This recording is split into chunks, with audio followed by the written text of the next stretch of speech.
A question I get asked all the time is, do the sharks feel obligated to invest when an entrepreneur has, whether a touching background or maybe an entrepreneur is a child?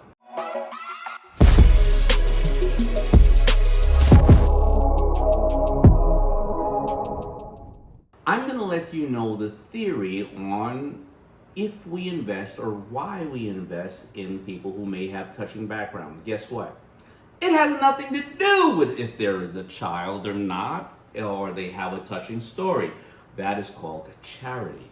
Now, I do have to say that all the children are beautiful, and that's why there's never been a Shark Tank child show, because then you even the playing field. What happens with the children is that how do you say, hey, little Timmy, and this is probably what Kevin's gonna say, hey, little Timmy, I want you to work in the factory for the rest of your life and you will never be anything. But little so forth, you're gonna be great. So pitting them against each other is why we don't do a Shark Tank only for children. The same reason why we don't do a Shark Tank for charitable organizations, just charitable organizations, because everybody's trying to do well. And it doesn't send a good message when we're judging them. We love the children.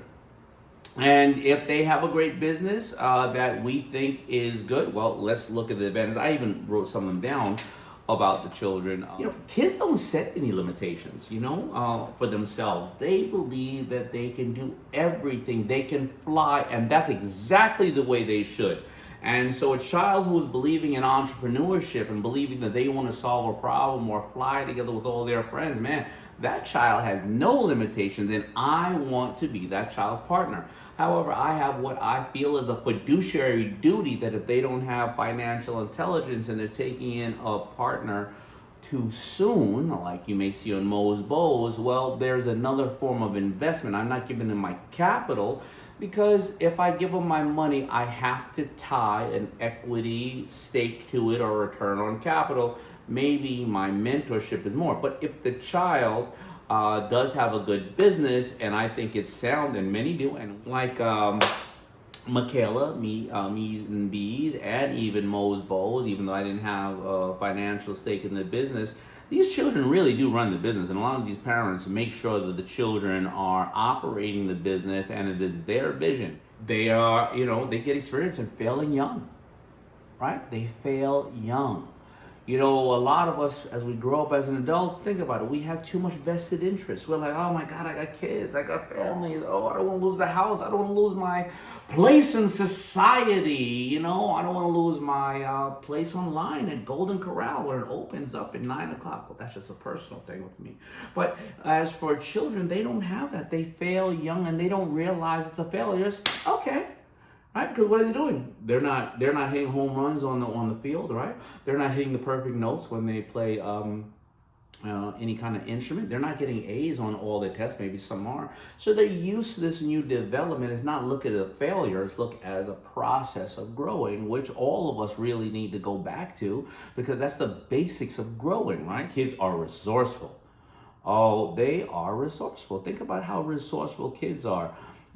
Minka, my little girl, her entire job all day is to try to hack her parents on how many times she can ask for a snack, how many times she can play with things. You and I as adults, what do we do?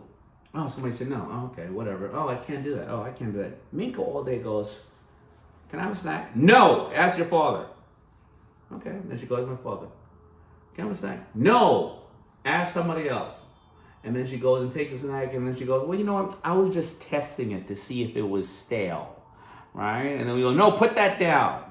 And then she finds another way. Oh, by the way, this one I found in my couch, Daddy. I was just throwing it out. And they are resourceful. They find ways to keep trying to test you, and that's what they do.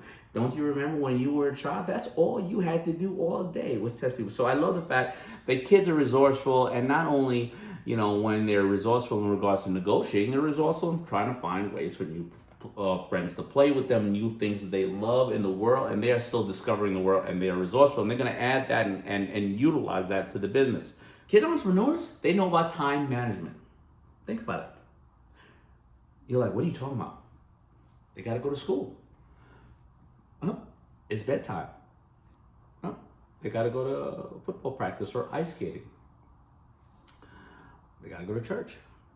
So they're putting these things in between all those times, but school is mandatory, right? There's no, I'm going to skip out of, work this week. I'm going to, skip out earlier this day. Oh, it's summer Fridays. There's none of that.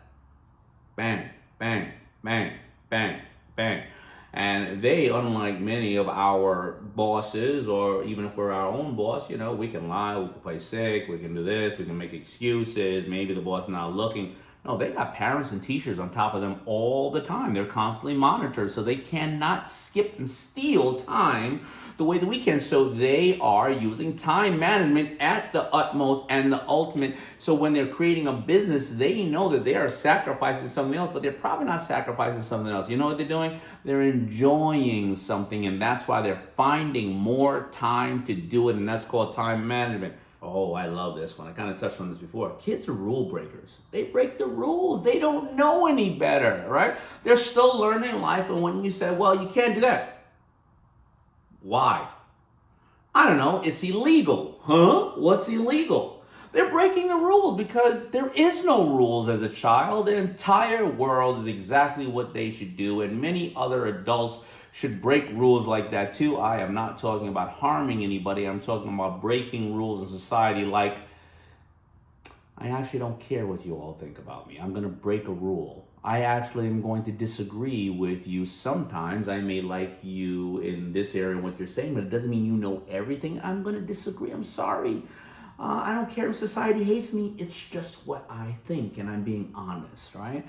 Maybe we should learn to break more rules like that ourselves. Right? This is what I'm saying about why children are absolutely amazing now. Shark Tank, we will not invest in a child if it's just for pity. You know what? I'll go and I'll work with the child. I'll mentor the child. Absolutely. Any child that we turn down on Shark Tank can always have my number to call them for any kind of information and guidance, because that is our job as adults. But when you really want to break down why we invest in children, we invest in them in a couple of reasons, in a couple of ways, and this is exactly what I told you. First of all, they don't have any limitations. Second of all, kid entrepreneurs are experienced in failing. Kids are resourceful.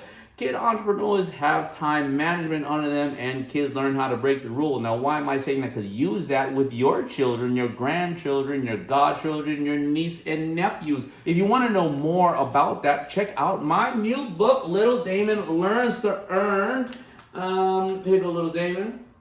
Now, as you see, Little Damon, there's one thing that he has. It's called bank. You see that? Because he learned to earn at a very early age. But this is why this book at America has voted for this book, and it became a New York Times bestseller, #1 on Amazon, because when children have this dream, they also don't have something else. They don't have financial intelligence because it wasn't taught to us. So I want to make sure that they, because there's no other book like this, but America has voted for it, I want to make sure that when they have that dream, it's hard enough to have a dream. It's even harder to execute that dream. And you know what happens if you don't know what to do with that money when you execute that dream? You then risk everything that you work for because you didn't know how money works. And Little Damon Learns to Earn shows parents and kids together how to connect, to see how money works and use it for their dreams, and gives them a better shot at life. There you have it. Thanks for watching. I wish you love and power your life. Make sure you like, make sure you subscribe. Check you later.